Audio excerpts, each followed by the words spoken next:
La ville de Saint-Germain est une ville exceptionnelle. On ne construit pas Saint-Germain comme on construit dans une autre commune.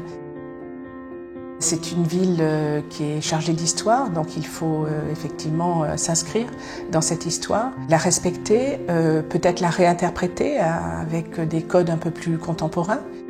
Comment recréer un vivre ensemble qui est extrêmement fort à Saint-Germain. Nous avons essayé de conserver l'esprit du site. Le projet s'est organisé autour d'un, on va dire, un patio central qui est un petit peu la survivance du tracé du cloître du Carmel, avec cette idée que nous recréons, avec des codes contemporains bien entendu, un espace calme, apaisé et de rencontre. C'est un terrain qui a une magnifique contrainte dont on rêve tous, c'est le paysage, c'est un parc. Donc bien entendu avec un respect de ce paysage et un renforcement de ce paysage. On a aussi, étant donné qu'on est sur un terrain en pente, en fait des vues sur le grand paysage qui partent jusqu'à la forêt de Marly-le-Roi. On a ces deux principales qualités qu'on a essayé de mettre en avant. De par la déclivité du terrain, on a essayé de développer une architecture en gradin qui s'intègre à la pente du site et qui permet de développer ces vues jusque sur ce grand territoire. On a en partie centrale de l'opération une sorte de grand emmarchement, gradin, un jardin en fait, qui vient se déployer comme un tapis qui descend sur la topographie et qui rejoint l'espace boisé classé. Donc on a une sorte de double mouvement en fait, hein, intérieur-extérieur comme ça, qui laisse rentrer la nature au cœur du bâtiment. Déjà, c'est un site extraordinaire qui a une très grande qualité dans son existant, avec cet espace boisé classé qui vient se déployer en partie basse du site.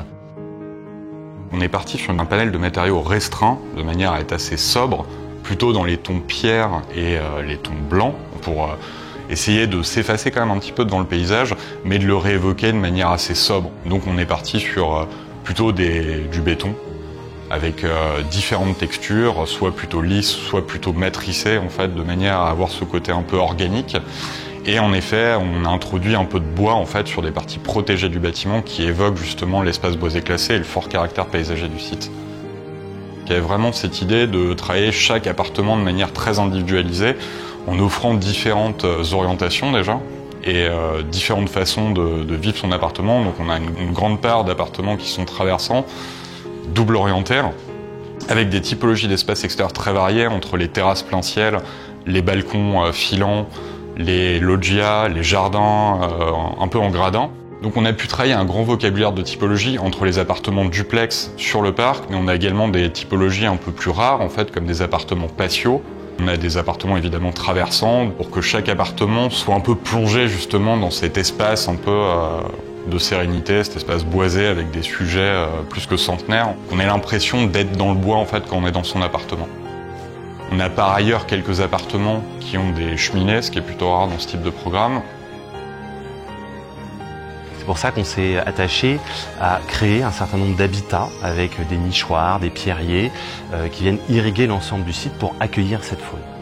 Les habitants, les êtres humains, eux, auront un certain nombre d'espaces extérieurs. On a travaillé avec les architectes pour qu'il y ait une vraie imbrication entre le dedans et le dehors, l'extérieur et l'intérieur, avec des balcons, des terrasses et des jardins en pleine terre, au sol et sur dalle aussi, qui vont venir se déployer dans ce système de grands gradins et qui vont accueillir des espaces de vie, des espaces partagés avec du mobilier dans lequel on va pouvoir s'installer.